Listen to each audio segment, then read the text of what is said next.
అలాగే తయారయ్యారు. ఇప్పుడు మన వాళ్ళు వచ్చారంట, అవ్వా బతికే బతుకు ఎంజాయ్గా బతకాలి. ఎన్ని రోజులు బతుకుతావుగా, చస్తావా? అంత చిన్న టీవీ పెట్టుకొని ఈమె నిత్యం చూసుకునేదంట. ఆరిపోకుమా ఆ దీపం అని. అది తీసి నీకు మంచి టీవీ కొనిస్తామవ్వా, మేం పెట్టుకుంటాం లెక్క అన్నారంట. వద్దులేరా, నేను ఏదో చూసుకుంటాను సాలేరా అనిందంట. లేదవా, ఇది ఉంటే నువ్వు తీసుకుపోవు, మేము తీసుకుపోతున్నామని కారులో వేసుకుని పోయి మొత్తం పైన బెంగళూరు నుంచి వస్తా ఒక 32 ఇంచ్ ఎల్ఈడి టీవీ తెచ్చినారంట. అవ్వా, ఇది నేను చిన్న మనవడు ఇద్దరం కలిసి పెట్టుకున్నాం. ఈ టీవీ ఖరీదు 24,000. ఇద్దరం 7,000 కడితే 14,000 కట్టే, ఇంకా 10,000 లెక్క నువ్వు అన్నారంట. 10,000 లెక్క ఎవరు ఇవ్వాలంట? నాకొద్దురా నా టీవీ, నాకు ఇప్పుడు ఏమైనా చూస్తుందా టీవీ? ఈ టీవీ చూడు బాగా కనపడుతుంది, పెద్ద బొమ్మ వస్తుంది, 10,000 ఇవ్వా అన్నంట. ఆమెనిందంట, నా కళ్ళు లేవు నాయనా, నా టీవీ నాకు తెచ్చి నీ టీవీ నువ్వు తీసుకుపోండిరా అనిందంట. సరే కనీసం 5,000 అయ్యి అన్నారంట. దిగుతాడు చూడండి, ఏం చేస్తారు వాళ్ళు అన్నాను. బెంగళూరులో సాఫ్ట్వేర్లు నాయన వాళ్ళు, ఒక్కొక్కరికి 80,000 జీతం. దైవ భయము నీ పిల్లలకు లేకపోతే నీ సొత్తు నువ్వు మొత్తుకునేటట్టుగా తయారైతుంది, గుర్తుపెట్టుకో. దేవుడు అందుకే అన్నాడు, మా కుమారులు తమ యవన కాలమందు ఎదిగిన మొక్కలు. ఈరోజే దైవ భయము లేని కొడుకులు అమ్మను అమ్మ అని పిలసలా, నాన్నను నాన్న అని పిలవలా. ఇంకేం పిలుస్తారు నిన్ను? ఎందుకు ఇక్కడున్నా మిమ్మల్ని అడుగుతున్నాను ఒక మాట, మీ అమ్మను అమ్మా తిన్నావా అమ్మా అని అడిగి ఎంతకాలం అయింది? సుపుత్రులారా, మీ కడుపులు పెరుగనంతో చల్లగుండా పిలిచినారా? మీకు అంత తీరిక లేవు. ఇప్పుడు మీ పిల్లల మీద మీకు ఇంట్రెస్ట్. నాయనా తిన్నావు నాయనా, అమ్మ తినవా, ఉండరా చికెన్ పకోడ తెస్తా, ఉండరా బొరుగులు తిరువాత పెట్టించా. నిన్ను పెడతారా తర్వాత రే, ఒక్క 15 ఏళ్ళ లోపుకి పట్టు. ఇప్పుడే నువ్వు మీ అమ్మలకు నువ్వు రకరకాలైన నరకం చూపిస్తున్నావు. ఇంకా 15 ఏళ్ళకి, ఇప్పుడు 24వ సంవత్సరం 25వ సంవత్సరం అంటే ఇంకా 15 ఏళ్ళకు 240 అయిపోతుంది, 2024 40 సంవత్సరం అవుతుంది. అప్పుడు నీకు తర్వాత కాదు నాయనా, తర్వాత కాదు నీకు. ఫాస్ట్ ఫుడ్లో కుళ్ళిపోయిన నూనె వేసి ఇట్టి దొబ్బుతాంటారు చూడు, గంటతో దొబ్బుతారు బేటా. అందుకే బతికున్నప్పుడు మీ అమ్మను అమ్మ, నాన్న నాన్న అని ప్రేమగా పిలుచు. కొంతమంది పిలుస్తారండి అమ్మను ప్రేమగా, ఎప్పుడో తెలుసా? ఒక 10,000 ఉంటే ఇస్తావమ్మా, అప్పుడు పిలుస్తారు ప్రేమగా. నాన్నను కూడా ప్రేమగా పిలుస్తారు, నాన్న దా తిందురా అని. అంటే తల్లిదండ్రుల ప్రేమ చాలా గొప్పదండి. ఆ ప్రేమ చూస్తే దేవుని ప్రేమ ఎంత గొప్పదో మనకు తెలుస్తుంది. పొరపాటుగా పట్టించుకొని అమ్మను పిలిచి, ఏయ్ అమ్మ కాఫీ పెట్టు, అమ్మ కాఫీ పెట్టు, ఇప్పుడు తినిందేమో తినుమారంతా అని అంటానంటే చిత్తులో మిగిలిందంతా పటకర కలపెడతాడా, అంతటి గుమరించిపోతుంది. ఇంకా చూచాంటదిట్ట కరువు బత్తె కోసం చూసిన వరద బాధితులు చూసినట్టుగా ఉన్నదంతా ఒలగబుచ్చుకొని ఈడుగా ఈ వెంక వాళ్ళ దిక్కు చూపెట్టుకుంటుంది. ఇట్లా బో కోసం చూపెట్టుకోవాల్సిందే, నీళ్ళ కోసం చూపెట్టుకోవాల్సిందే. నీ కాళ్ళు అడిగినంత వరకు బాగానే ఉంటుంది. ఆ అవ్వ అంటుంది బ్యాంకులో, నేను వాళ్ళతో డబ్బులు ఎందుకు ఇప్పించుకుంటున్నానంటే నాయన, నా దగ్గర కొంత డబ్బులు పెట్టుకుంటే నేను ఇంకా మంచానో కొంచానో పనప్పుడు నన్ను చూసుకుంటారని, ఏమి లేకపోతే నన్ను చూసుకోరు నాయన అనింది.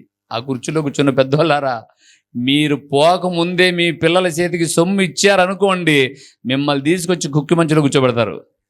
అందుకే మీ దగ్గర సొమ్ము ఎంత పని చేశారయ్యన్నని మీరు అనుకోకండి ముందుండే వాళ్ళు. ఎవరికి అలాగ చెప్పట్లా.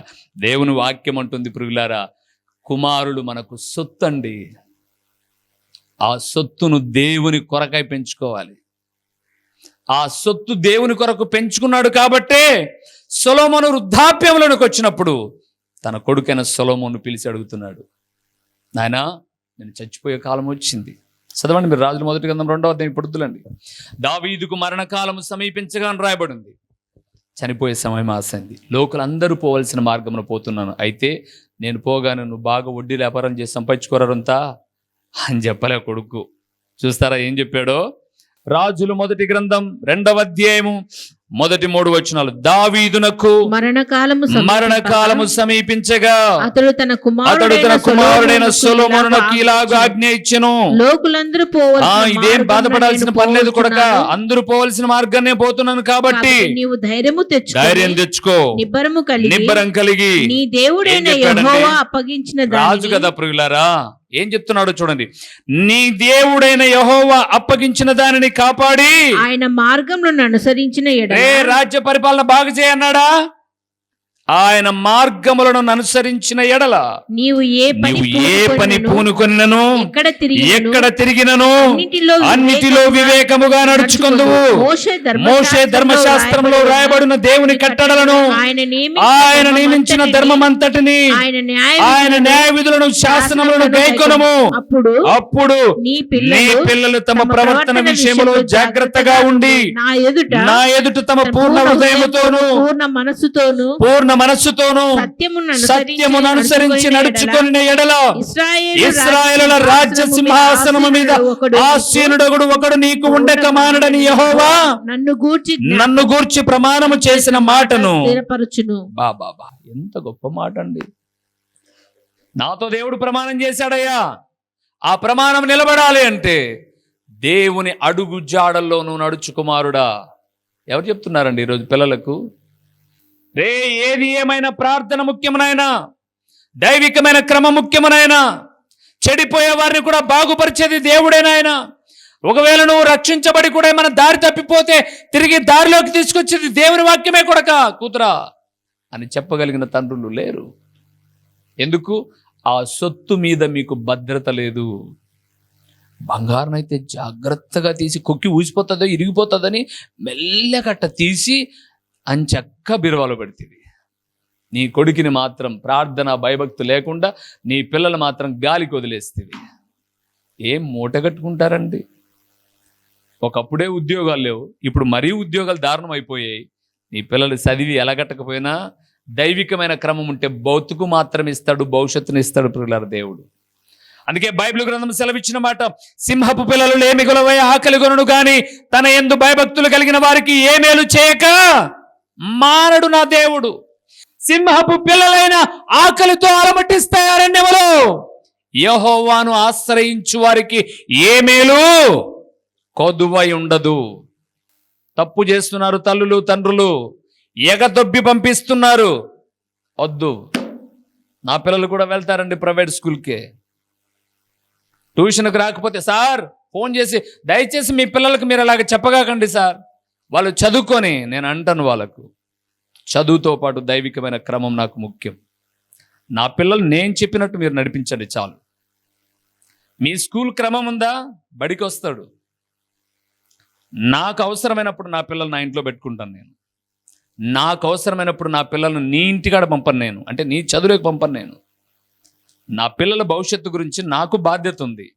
దయచేసి మీరు మా మాట వినండి. మా పిల్లలు ఫస్ట్ ర్యాంక్ రాకపోయినా పర్లేదు, అట్ టైం పాస్ అయినా చాలు మా పిల్లలు. మా పిల్లల మీద మీ స్కూల్ ఏం డిపెండ్ అవ్వడం కాలేదు, కానీ మా పిల్లల భవిష్యత్తు మీద మాకుంది డిపెండెడ్, మాకుంది బాధ్యత. సో మా పిల్లలు ఎంతలో ఉండాలో అంతలే. ప్రభునందు ప్రియులారా, ఒక దైవదాసుడిగా జ్ఞాపకం చేస్తున్నాను, మీ సొత్తును మీరు పాడు చేసుకోమాకండి. మీ సొత్తుకు అత్యంత విలువైనది దేవుని సహవాసం నేర్పించండి. అందుకే మరలా అంటున్నాను, చదువొద్దనట్లా. చదువుకోవడానికి 6 రోజులున్నాయి. మొదటి రోజు ప్రభువుది, ప్రభు దగ్గరికి నడిపించండి. ప్రభు యొక్క బోధన, శిక్షణ, క్రమము నేర్పిస్తుంది. ఒకవేళ ఈరోజు వారు దారి తప్పి తొలగిపోయినా ఏదో ఒక రోజు పిలిచిన దేవుడు నమ్మదగిన వాడు తిరిగి తన దారిలోకి నడిపిస్తాడు. ఈరోజు ఎవరైనా ఒక అమ్మాయిని లేపి, ఏమ్మా ఈరోజు కాలేజీకి పోవాలంటే, జ్వరం వచ్చింది కాబట్టి పోవాలంటే. జ్వరం వచ్చి రాకుంటే ఏమి ఈరోజు కాలేజీకి పోవాలంటే, ఎవరో పోయింటే పోకోకుంటే. అందుకే దేవుడు అన్నది, నేను పిలిచినప్పుడు మీరు వినకపోతే, మీరు ప్రార్థించినప్పుడు నేను కూడా వినను. దేవుని ప్రియబిడ్డలారా, దైవ జ్ఞానముకు సొత్తు, తెలివిని ఉచ్చరించు పెదవులకు సొత్తు, మూడవది మీ పిల్లలే మీకు సొత్తు. అందుకే ఒక్క మాట చెప్పి 4వ విషయంలోనికి వెళ్ళాను. ద్వితీయోపదేశ కాండం 6వ అధ్యాయము మొదటి వచనం నుంచి చదువుతున్నాం, 7వ వచనాన్ని చదువుదాం. మొదటి వచనము 7వ వచనం, మొదటి 2 వచనాలు 7వ వచనం చదువుదాం. బాగా అందరు తీయండి, 151 పేజీ. నీవును నీ కుమారుడును నీ దేవుడైన యెహోవాకు భయపడి. ఆగండి, ఎవరెవరు భయపడాలి? అందరూ చదవండి. నీవును నీ కుమారుడు, అంటే నీకుండి భయము దేవుడు అంటే నీ పిల్లలకు కూడా ఉండాలి కదా. నీ పిల్లలకు కూడా ఉండాలంటే వాళ్ళు ఎక్కడుండాలి? భయపడి నేను నీకు ఆజ్ఞాపించాను కట్టడలను నీయు ఆజ్ఞలన్నీ నీ నీ జీవిత దినములన్నిటను గైకొనుచు నీవు దీర్ఘాయుష్మంతుడవగునట్లు మీరు స్వాధీనపరుచుకొనుటకు ఏరు దాటి వెళ్ళుచున్న దేశమందు మీరు జరుపుకొనుటకు మీకు బోధింపవలనని మీ దేవుడైన యెహోవా ఆజ్ఞాపించిన ధర్మమంతయు ఆయన కట్టడ విధులు ఇవే. 7వ వచనానికి వద్దాం. ఇప్పుడు 7వ వచనానికి వద్దాం. నీవు నీ కుమారులకు వాటిని అభ్యసింపజేసి నీ ఇంట కూర్చుంటున్నప్పుడును త్రోవను నడుచునప్పుడును పండుకొనున్నప్పుడును లేచినప్పుడును వేటిని గురించి దేవుని ధర్మశాస్త్రపు వాక్యముల గురించి మాట్లాడవలను, సూచనగా వాటిని నీ చేతి కట్టుకొనవలను, అవి నీ కన్నుల నడుమ బాసికము వలె ఉండవలను, నీ ఇంటి ద్వార బంధముల మీదను నీ గౌనుల మీదను వాటిని రాయవలను. వేటిని? దేవుని వాక్యపు సంగతులు ప్రియులారా. అందుకే దేవుడు మాట్లాడుతున్నాడు, మీ సొత్తును మీరు వ్యర్థంగా ఉపయోగించగాకండి. రేపొద్దున మీ పిల్లలు ఎక్కడైనా బయట చదవాలన్నా సంతోషంగా పంపించండి. కానీ ఎక్కడికి వెళ్తున్నా కూడా ఒక క్రమము మీరు పునాది వేసి ఉంటే ఆ పునాది మీద వారు కట్టబడతారు. ఏదో దేవుని సేవకుడు ఏదో మిమ్మల్ని లాగుతున్నాడు కిందికి అనుకోమాకండి. లేదా మీ పిల్లలు బాగుంటే నేను ఏదో ఓరవలేను అనుకోమాకండి. తప్పుగా కూడా అనుకోమాకండి ప్రియులారా. బిడ్డలందరూ ప్రయోజకులు కావాలని నిండు మనసుతో ప్రార్థించే సేవకుని నేను. ఒక గాలిపటము కిందన దారం విడిచేవాని చేతిలో ఉన్నంత వరకే భద్రత. దారము తెగిందనుకోండి, ఎక్కడ పడుతుందో తెలియదు. విశ్వాసులు అలాగే అనుకుంటారంట, మా పాస్టర్ గారు మమ్మల్ని లాగుతున్నాడు. ఎట్లా లాగడం? పైకి వెళ్ళిపోతున్నప్పుడు అనుకుందంట గాలిపం, నా స్టార్ చూడు, మేఘాల మీద ఊగుతున్నా నేను. ఆ కిందన ఊరికే ఆయన పట్టుకున్నాడు, కానీ ఇడిస్తేనా అలాగ సూర్యునో చంద్రునో తాకి రాను అని అనుకుంటుందంట. విశ్వాసులు కూడా నేను పాట పాడితే తప్పంటాడు, ప్రార్థన పడితే తప్పంటాడు, అట చేయమంటాడు, ఇట కాదంటాడు, ఇటంటాడు, ఆయనే విడిచిపెడితే మేమే వేరే చోటుకి వెళ్తే అలాగ ఎగిరిపోయిందామని. అలాగ ఎగిరిపోయిన గాలిపటం దారం అలాగ తెగింది, ఎక్కడో తగిలి. అది అటు నుంచి వచ్చి అప్పుడప్పుడు మీరు చూడండి, తెగిన గాలిపటాలు కరెంటు వైర్లకు, ట్రాన్స్ఫార్మర్ల మీద, లెట్రిన్ కుప్పల మీద ఉంటాయే ఉండవా? ఎందుకు? తెగాయి కాబట్టి అక్కడ పోయాయి. ఈరోజు సేవకుడు ఇలాగొద్దంటాడు అని తెగిపోయిన వాళ్ళు కూడా ఏ కుప్పల మీద ఉన్నారో చూడండి. ఎక్కడ తెగిపోయి ఉన్నారో చూసుకోండి. తెగిపోయి అంటే సంఘముతో ఉన్న లింకప్ తెగిపోయి గద్దించి హెచ్చరించే సేవకుడు లేక, ఏ ట్రాన్స్ఫార్మర్ మీద ఉందో, ఏ కరెంటు వైరుకి ఎలాడుతూ ఉందో, ఏ మట్టి తిప్పల మీద ఎలాడుతుందో ఒకసారి ఆలోచన చేయండి ప్రియులారా. మేము లాగేది మీరు ఎదగకూడదని కాదు, మీరు తెగిపోకుండా అలాగా కనపడుతూ ఉండాలని. అంతే తప్ప సేవకుడు అట్ట చేస్తే వద్దంటాడు, అబ్బా ఇట్ట చేస్తే ఆయన ఎట్ట చేసినా నేను నచ్చదులే నాకు. ఎందుకు నచ్చదు? నేను ఒక క్రమంలో నడిపించడానికి సేవకుని ఇక్కడ నిలబెట్టుకున్నాడు తప్ప అప్పుడప్పుడు కంట్రోల్ చేస్తున్నది ఎందుకు అనంటే, నువ్వు తెగిపోతే పాడైపోతావు, గర్వానికి లోనై పతనం అయిపోతావు. అలాగ పోకూడదనే మా ప్రయత్నం అంతా. అందుకే అలాగ వెళ్ళిపోతుంటే పక్కదాన్ని ఏదో చూసుకొని దాని మీదకి వెళ్దాం అనుకున్నప్పుడు కొంచెం కిందికి లాగేసాం మేము, కొంచెం పక్కకు లాగేసాం మేము. నువ్వు తెగిపోతే బాగుండు, ఇడిచ్చే బాగుండు అనుకుంటా. ఇడిస్తే నువ్వు ఎక్కడుంటావో ఆలోచన చేసుకో. మీ పిల్లలు మీకేమై ఉన్నారు? సొత్తు. దేవుని కొరకు పెంచండి. చెప్పండి ఉపాధ్యాయులతో, మా పిల్లలు వస్తారండి పాఠశాలకు. ఒకటి గుర్తుపెట్టుకోండి, మీ పిల్లలను వాళ్ళ చదువు మాత్రమే వాళ్ళను గొప్ప వాళ్ళని చేయనీయదు. మీ పిల్లలను గొప్పవారుగా చేసేది మీ దేవుడు. అది గుర్తుపెట్టుకోండి. ఫెయిల్ అయ్యారనుకోండి, మేము చెప్పాల్సిందంతా చెప్పామమ్మా, ఫెయిల్ అయిన దానికి మమ్మల్ని ఏం చేయమంటావు? మీ పిల్ల చదవాలా అంటారు మీ మీదనే. ఎందుకంటే మీ పిల్ల చదవాలా, మీ పిల్లోడు చదవాలా. మేము చెప్పాల్సిన అందరికీ చెప్పినాం. మేము వాళ్ళ మీద ఎవరు పెట్టుకోడు. ఫీజు కూడా వాళ్ళు కట్టరు. మళ్ళీ సరేలే మా కాలేజీలో మాకు హోప్ ఉండే, మా స్కూల్లో హోప్ ఉండే అని వాళ్ళు ఏం కట్టరు ఫీజు, మీరే కట్టాలి. మళ్ళీ అయినా ఎన్ని మాటలైనా మీరే కట్టాలి. కాబట్టి మీ పిల్లల గురించి చెప్పండి. మా పిల్లలు వస్తారండి, మా పిల్లలు హ్యాండిల్ చేస్తారు. సండేది కూడా వాళ్ళు సిద్ధపడతారు. ఎలాగో మా పిల్లలు ఆదివారం ప్రార్థన తప్ప ఎక్కడికి రారు. దేవుని కొరకు మన త్యాగం ఏదండి? దేవుని కొరకు మన సమర్పణ ఏది? ఈ పొద్దుపోయి కడకపోతే వాళ్ళ బోకులు మురిగిపోదు కదా. మరి నీ మురికి ఎప్పుడు పోగొట్టుకుంటావు? నీలో ఉన్న పాప మురికి ఎప్పుడు తీసేసుకుంటావు? నీ కుటుంబం ఎంత కష్టపడుతున్నా యాడున్నది అన్నే ఉందే. యెహోవా కార్యమును అశ్రద్ధగా చేయగాకు నువ్వు. చివరిగా ఒక్క సొత్తును చూద్దామా? ముగిచ్చేద్దాం. కీర్తనల గ్రంథం 2వ కీర్తన 8వ వచనం. నన్ను అడుగుము, జనములను నీకు స్వాస్థ్యముగాను, భూమిని దిగంతముల వరకు, భూమిని దిగంతముల దిగంతముల వరకు సొత్తుగాను ఇచ్చేదను. చాలు పురుగులారా. 4వది, భూమిని మనకు సొత్తుగా ఇచ్చాడు దేవుడు. ఇందాక మనం ఒక మాట చదివాం. 3వ వాక్యం చదివేటప్పుడు మత్తయి సువార్త 5వ అధ్యాయం 5వ వచనం. సాత్వికులు ధన్యులు, వారు భూలోకమును. అది భూమిని స్వతంత్రించుకోవడం అంటే నాకు కట్పట్టుమని 2 సెంట్లు స్థలం కూడా లేదే, భూమి నాడ స్వతంత్రించుకుందబ్బా అని అనుకుంటున్నావేమో. భూమి మీద నువ్వు బాడిగింట్లో ఉన్నావా, సొంత ఇంట్లో ఉన్నావా, బంగ్లాలో ఉన్నావా, స్లాబ్లో ఉన్నావా, రేకుల కింద ఉన్నావా, అది కాదు. కానీ దేవుని నమ్మి నువ్వు దేవుని అడుగుజాడల్లో నడిస్తే భూమి మీద నువ్వు నెమ్మదిగా బ్రతుకుతావు. అది సొత్తు అంటే, నెమ్మదిగా. అలాగే ఒక వ్యక్తిని చూయించి ముగించమంటారా? ఆదికాండము 4వ అధ్యాయం 12వ వచనం. నీవు నేలను సేద్యపరచినప్పుడు అది తన సారము నీకు మీదట నీకియదు. నీవు భూమి మీద దిగులు పడుచు దేశదిమ్మరివైందు అనెను. అందుకు కయ్యను, నా దోషలు గొప్పది, ఉప్మాలు కాదు, నా దోష శిక్ష నేను భరింపలేనంత గొప్పది. నేడు ఈ ప్రదేశము నుంచి నన్ను వెళ్ళగొట్టితివి. నీ సన్నిధికి రాకుండా వెలివేయబడి దిగులు పడుచు భూమి మీద దేశ దిమ్మరినైందును. చాలు పురుగులారా. కొంతమంది మందిరంలో కూర్చునే కూడా ఇట్లా పెట్టుకుంటారు. అంటే ఏమంటే దిగులు. సొంతిల్లున్నే దిగులే, బాడిగిన్నున్నే దిగులే, రాత్రికి భూన్నే దిగులే, పొద్దున చూసా ఉంటారు అంతే. చూచానలే. ఒక ఊర్లో నేను ప్రార్థనకి వెళ్ళా, గుంటూరు జిల్లాలో.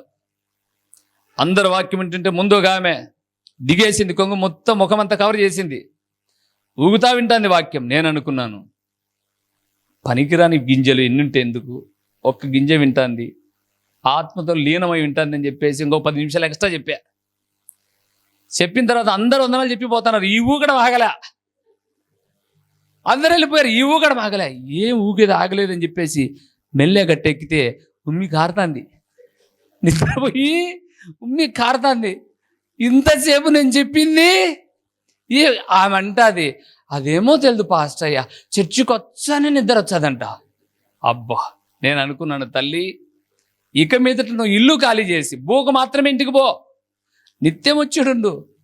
ఉమ్మి కారిందాక నిద్రపోతా అంతేనంటే నేను అనవసరంగా 15 నిమిషాలు వాక్యం ఎక్కువ చెప్పిన. అంటే మన వాళ్ళకు చర్చిలోకి వస్తానంటే అన్ని బాధలు గుర్తుకొస్తాయి. దేవుడు అంటున్నాడు, భూమిని నీకు సొత్తుగా ఇస్తున్నా నేను. భూమి మీద అక్కడ అన్నాడు చూడండి, 14వ వచనంలో 12వ వచనం రెండిట్లో ఒకే మాట అన్నాడు, భూమి మీద దిగులు పడుచు. భూమి మీద దిగులు పడుతూ బ్రతకూడదు, సంతోషంగా అండి. రేపటి సంగతి ఆలోచించమాకండి, రేపు ఉంటుందో ఉండదో ఆలోచించమాకండి. ఈరోజు ప్రభువును స్తుతించండి. రేపటి దినాన ఆశ్చర్యకరంగా ఆహారము పంపించగలిగిన సామర్థ్యం కలిగిన వాడు దేవుడు. అందుకే మీరు చూడండి, రాజుల 1వ గ్రంథం 17 చదివేనండి, చెప్తాను వినండి. సారేపతు గ్రామంలోనికి వెళ్ళాడు దైవజనుడైన ఏలియా. ఆమెనమ్మా ఒక గ్లాస్ నీళ్ళు తీసుకురా అన్నాడు. నీళ్ళకని లోపలికి వెళ్తుంటే అన్నాడు, అదే చేత్తో ఏం పట్టుకురా, ఒక అప్పం పట్టుకురా అన్నాడు. ఆమె అంటాది, అయ్యా ఈ రోజుకే మాకుంది, ఈరోజు నేను నా బిడ్డ తింటే ఇంకా రేపటికి మాకేం లేదు, కాబట్టి ఈ కరువులో ఎవరు మాకు సాయం చేయరు, కాబట్టి చచ్చిపోవాల్సిందే మేము. కానీ ఏలియా అంటాడు, ఈరోజు చెప్పింది ఇచ్చేయి, రేపు సంగతి దేవుడు చూస్తావును. ఆశ్చర్యకరంగా మనసు గట్టి చేసుకుంది. ఆమె లోపలికి వెళ్ళింది, ఆ పిండిని పిసికి మొదటి అప్పము తెచ్చి ఏలియాకి ఇచ్చింది. భూమి మీద ఆమె దిగులు లేకోకుండా ఎన్ని సంవత్సరాలండి? 3.5 సంవత్సరం ప్రియులారా. దేవునిందు ప్రియమైన వాళ్ళారా, దిగులు పడమాకండి. పిల్లల భవిష్యత్తు ఎట్లో, కుటుంబం ఎట్లో, అదెట్లో ఇదెట్లో, ఇదిగో దైవ జ్ఞానము నువ్వు కలిగి, తెలివిని ఉచ్చరించే పెదవులు కలిగి, నీ పిల్లలను దేవుని సొత్తుగా పెంచుకోగలిగితే నువ్వు దిగులు పడాల్సిన పని లేదు. ఈరోజు ఎందుకు దిగులు పడుతున్నావు? నువ్వు నీ పిల్లలను దైవికమైన క్రమంలో పెంచుకోలే. నువ్వు గద్దించాల్సిన సమయంలో గద్దించలే, హెచ్చరించాల్సిన సమయంలో హెచ్చరించలే, మందలించాల్సిన సమయంలో మందలించలే. ఒక్క కొడుకనే మురిపాలు కొందరివి, ఇంటికి ఉన్నది ఇద్దరే అని చెప్పి కొందరు, మాకేమిలే అన్న వాళ్ళు కొందరు, ఇలాగ లాస్ట్కు పతనం అయిపోతున్నారు ప్రియులారా. ఆ రోజు నువ్వు కరెక్ట్ అయినటువంటి విషయాలు విత్తి ఉన్నట్లయితే ఈరోజు వాళ్ళకు ఆ దైవికమైన భయం గద్దించేది. అమ్మో ఇలాగ చేస్తే దేవుడు కొడతాడు అనే భయం పుట్టేది. దేవుడు అంటే భయమే లేదు. ఎక్కడ పోతున్నారు నీ పిల్లలు? ఊరికే వెళ్ళేసి బయట చెట్ల కింద కూర్చొని బేకారుగా వస్తే నువ్వు అనుకుంటున్నావని, మావాడు పోతున్నాళ్ళే ప్రార్థనకి, ఏమంటే మా వాళ్ళు చెప్పారు పొమ్మనని. ఏమి నేర్చుకున్నారు వాళ్ళు? పాఠశాలకు వెళ్తే ఏమి నేర్చుకుంటున్నారు పిల్లలు? మనం అడుగుతాం, ఏంట్రా ఇన్నేనారా మార్కులు వచ్చేది అని అడుగుతున్నాం. మరి ప్రార్థనకి వెళ్తే అడగమా? ఇవేనారా నువ్వు నేర్చుకున్నది? ఇవేనారా నువ్వు రాసుకున్నది? మీరు మీ పిల్లల పాఠ్య పుస్తకాలు చూస్తారో లేదో, కానీ వారు ఏమి నేర్చుకుంటున్నారో, ఏమి వింటున్నారో వారికి తెలియచేయండి. మీరు దిగులు పడతా బతకూడదు అని అంటే వాళ్ళని మీరు చక్కగా మీ సొత్తును దేవుని మహిమార్థమై పెంచండి. లేకపోతే ఎక్కడన్నాడు? మొదటిది ఏంటంట? దిగులు పడుతూ. రెండవది దేశ దిమ్మరి అయి. దేశ దిమ్మరి అయి. దేవునిందు ప్రియమైన వారులారా, దేశ దిమ్మరి అని అంటే ఏ మాత్రము బాధ్యత భయము ఏమి లేకుండా అనాథగా బతకడం, ఎక్కడ పెడితే అక్కడ తిని బతకడం, అంతే. అలాగ ఉండొద్దండి. ఈరోజు అట్లాంటికి కారణాలు ఏంటి అని అంటే, భూమి మీద దేవునికి సాక్షిగా నువ్వు బ్రతకల, సాత్వికముతో నువ్వు బ్రతకల. దేవుడు అంటున్నాడు ఈ సమయమందు, దేవునందు ప్రియమైన వారులారా, దేవుడు నీతో నాతోనే మాట్లాడుతూ ఉన్నాడు. దేవుడిచ్చే సొత్తులు చాలా ప్రశస్తమైనవండి. మన బంగారు, వెండి లేదా వజ్ర వైడూర్యాలు ఏవి దానితో సాటికావు. ఆయన ఇచ్చే సొత్తుంది చూడండి, అది చాలా ఆనందకరమైనది. జ్ఞానంతో కాపురం చేసుకోగలుగుతారు, జ్ఞానంతో పిల్లలను ప్రయోజకులు చేసుకోగలుగుతారు. తెలివిగా మాట్లాడితే లేని చోట కూడా పెట్టించుకుంటారండి. కొంతమంది ఎలాంటి వాళ్ళంటే పెట్టే చోట కూడా దొబ్బించుకునే రకం, పాపేటికని దొబ్బించుకునే రకం. కొంతమంది ఎలాగలంటే ఎక్కడ ఏమి దొరకదు అన్న చోట కూడా పెట్టించుకుంటారు. నేనైతే చెప్తా ప్రియుల, నేను ఈ సేవలోకి వచ్చినప్పుడు ఇదే అన్నాను, దేవా ఈ గ్రంథం కలిగి ఉంటే ఆస్తులు అంతస్తులు సంపాదించుకోలేనేమో, కానీ ఈ భూమి మీద ఎక్కడైనా నేను బ్రతకగలను, ఎక్కడైనా బ్రతకగలను. ఒక నిశ్చయితతో బయటకు వచ్చాను, ప్రభు విడిచిపెట్టలా. ఈ గ్రంథమే మీ పిల్లల చేతిలో లేకపోతే, ఈ మాటలే వారు పలకకపోతే, ఈ మాటలే ఉచ్చరించకపోతే మీ సొత్తు వ్యర్థమైపోతుంది. భూమి మీద దిగులు పడుతూ బతుకుతారు. రేపొద్దున మీరు దిగులు పడకూడదు. ఎలాంటి పిల్లలను కన్నామబ్బా. ఒక ఆమె ఎవరో అంటుంది, మా ఇంటికి వచ్చానంది, మా అమ్మాయి కడుపు మంచిది కాదులేండి. కడుపు మంచిది కాదు, కడుపు అందరికీ మంచిదే, కడుపు మంచిదే. పుట్టినప్పుడు పిల్లలను సరిగా పెంచుకోకపోవడం తప్పు, దైవికమైన క్రమంలో పెంచుకోకపోవడం. కడుపు ఎందుకు మంచిదండి? దేవుని వాక్యం చెప్తుంది, దేవుడు నరులను యథార్థవంతులుగా పుట్టించిన కానీ వివిధమైన తంత్రములు వారు కల్పించుకున్నారు. దేవుడు అందరినీ మంచిగానే పుట్టించాడు. పెంచుకునే విధానంలో లోపం తప్ప దేవుడు ఇవ్వడంలో లోపాలు లేవు. లేచి నిలబడదామా? ఇంకొకసారి దేవుని చిత్తమైతే ఆయన సొత్తు యొక్క గొప్పతనాలను మరింతగా ధ్యానం చేద్దాం, ప్రార్థన చేసుకుందాం. దేవా, ఈ సొత్తును మేము స్వతంత్రించుకోవడానికి నీ కృపలో జ్ఞాపకం చేసుకొని అడుగుదాం. దేవుని బిడలారా, మీకు ఏ సొత్తులు లేవా? బాధపడమాకండి. ఈ సొత్తులను సంపాదించుకోండి. ఈ లోకంలో మీరు ధన్యులుగా దీవించబడతారు, ధన్యకరమైన జీవితం దీవిస్తారు. ప్రార్థన చేద్దాం. ప్రేమస్వరూపి, కరుణా సంపన్నుడా, మీ ఘనమైన నామమునకు స్తోత్రములు చెల్లిస్తూ ఉన్నాము నాయనా. అత్యంత విలువైన నీ పరలోకపు సంగతుల్లో నుంచి కొన్ని విషయాలు మేము ధ్యానం చేశాం.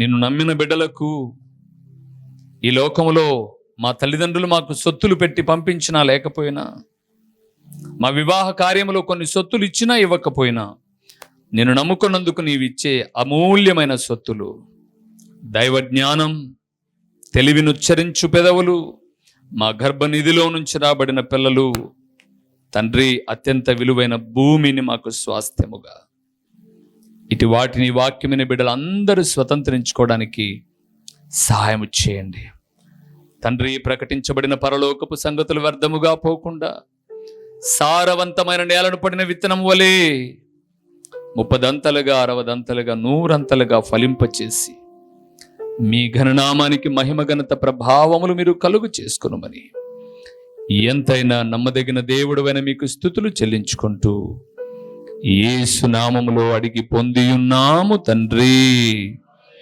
ఆమేన్. ప్రభువైన యేసుక్రీస్తు పేరట దేవుని వాక్య వీక్షకులైన ఆత్మీయులైన మీ అందరికీ నిండు వందనములు తెలియచేయుచున్నానండి. ప్రభువునందు ప్రియులారా, దేవుని మహాకృపను బట్టి ఈ ప్రార్థనా ఛానల్ ద్వారా, యూట్యూబ్ ద్వారా 5 సంవత్సరాలు ఇప్పటిదాకా దేవుని మహాకృపను బట్టి 100 ప్రసంగములు మీకు అందించడానికి ప్రభు సహాయం చేశాడు. ఈ సమయంలో ఒక ప్రాముఖ్యమైన ప్రకటన ఏంటి అనగా, మీరు ఎప్పుడైనా పులివెందుల ప్రాంతానికి, ప్రొద్దుటూరు ప్రాంతానికి వచ్చినా ఈ 2 చోట్ల ఉదయ సాయంకాలపు కూడికలు జరుగుతూ ఉన్నాయి. పులివెందుల ప్రాంతంలో అయితే ప్రతి ఆదివారం ఉదయం 9 గంటల నుంచి 11 వరకు ప్రతి ఆదివారము ప్రభు బల్లారాధన ఉంటుంది. ప్రొద్దుటూరులో కూడా ఉదయకాలము 9 గంటల నుంచి 11 గంటల వరకు ప్రభు బల్లారాధన. తిరిగి ప్రొద్దుటూరులో సాయంకాలం 6:30 గంటల నుంచి 8:30 వరకు సాయంకాలపు సువార్త కూడికలో దేవుని సేవకుడినైన నేను వచ్చి దేవుని వాక్యాన్ని ప్రకటిస్తాను. మీరు ఒకవేళ ఈ ప్రాంతానికి ఎప్పుడైనా వచ్చినా, లేదా మీరు ఈ ప్రొద్దుటూరు పులివెందుల ప్రాంత వాసులైతే దేవుని వాక్యము మాత్రమే ప్రకటిస్తున్న అమూల్యమైన సందేశాలను వినుట కొరకు మిమ్మల్ని ప్రేమతో ఆహ్వానిస్తున్నాను. ఎందుకు మీరు ప్రొద్దుటూరు పరిసర ప్రాంతాలలో ఉన్నవారైతే సాయంకాలపు సువార్త కూడికకు సూపర్ బజార్ రోడ్డులో ఉన్నటువంటి క్రీస్తు ప్రార్థనా గృహానికి మీరు రాకూడదు. మిమ్మల్ని ప్రేమతో ఆహ్వానిస్తూ ఉన్నాను. రండి ప్రియులారా, మీరు నేను కలిసి దేవుని నామాన్ని కనపరుద్దాం. ఒకవేళ పులివెందుల ప్రాంతంలో ఉన్నట్లయితే ఇక్కడికి రండి, ఆ ప్రొద్దుటూరు ప్రాంతంలో ఉన్నైతే అక్కడికి రండి. లేదా మీరు ఈ రెండిటికి మేము దూరంగా ఉన్నాము అనంటే ప్రతిరోజు యూట్యూబ్లో ఒక సందేశం ఉంటుంది, వీక్షించండి, ఆత్మీయమైన మేలులు పొందండి. ప్రభు పేరట మీ అందరికీ నిండు శుభాభివందనములు. మా చిరునామా దైవజనులు బ్రదర్ ఓ రూబేన్ గారు, క్రీస్తు ప్రార్థనా మందిరం, డోర్ నెంబర్ 1-10-386, నగరిగుట్ట, పులివెందుల, కడప జిల్లా. మీ ప్రార్థనా అవసరాల కొరకై సెల్ నంబర్ 9989067409.